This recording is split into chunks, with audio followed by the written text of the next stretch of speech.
একটু দই চিকেন বানাচ্ছি। কড়াইতে আমি একটু সামান্য 2 চামচের মতন ঘি দিয়েছি আর দিয়ে দিচ্ছি সাদা তেল। এবার দিয়ে দেবো চিকেনটা।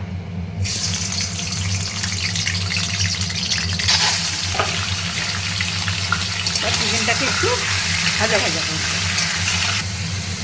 চিকেনটা একটু বেশ খানিকক্ষণ একটু ভাজা ভাজা মতন করে নিচ্ছি। মুরগিটা একটু ভাজা ভাজা হয়েছে, একটুখানি বেশ খানিকটা জলের মতনও বেরিয়েছে। এমতো অবস্থায় আমি দিয়ে দেবো খানিকটা গোটা জিরে।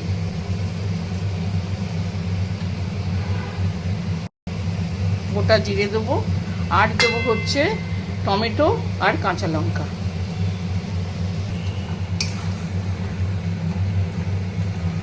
টমেটো দিলাম, কাঁচা লঙ্কা দিয়েছি। এবার দিয়ে দেবো খানিকটা নুন। পরে আমি আবার টেস্ট করে নুন দেখে নুনটা দেব। এখন আমি অল্প করে একটু নুন দিয়ে দিলাম। আর দিয়ে দিলাম সঙ্গে জিরের গুঁড়ো। একটু জিরের গুঁড়োটা বেশি দিচ্ছি, ধনের গুঁড়োটা কম দিচ্ছি।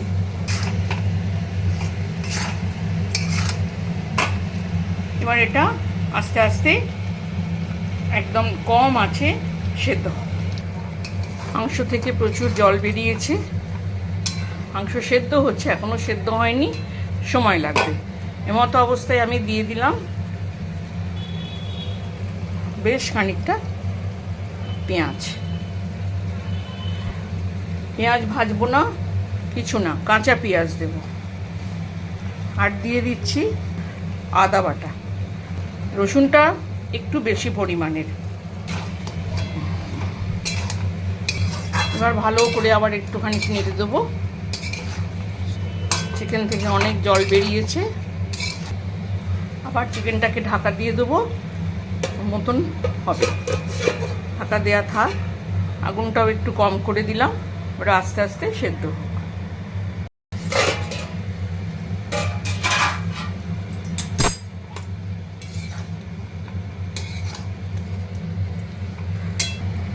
এবারে আমি দিয়ে দেবো বেশ খানিকটা দই। ভালো করে দইটা মাংসের মধ্যে মাখিয়ে দিয়ে আমি আবার চাপা ঢাকা দিয়ে রাখবো। এখন চিকেনটা এই পর্যায়ে এসেছে।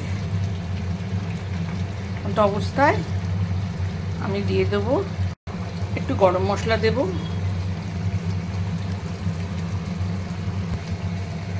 আর দিয়ে দেবো ফ্রেশ ক্রিম।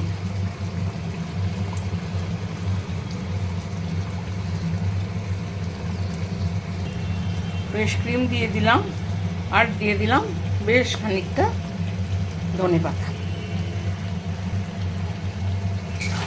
গ্রেভি আমি এতটাই রাখবো কারণ রুটি দিয়ে হোক পরোটা দিয়ে হোক খেতে খুব ভালো লাগে বলে গ্রেভি আমি এতটাই রাখবো, কারণ এরপরে খানিকটা গ্রেভি টেনে যাবে।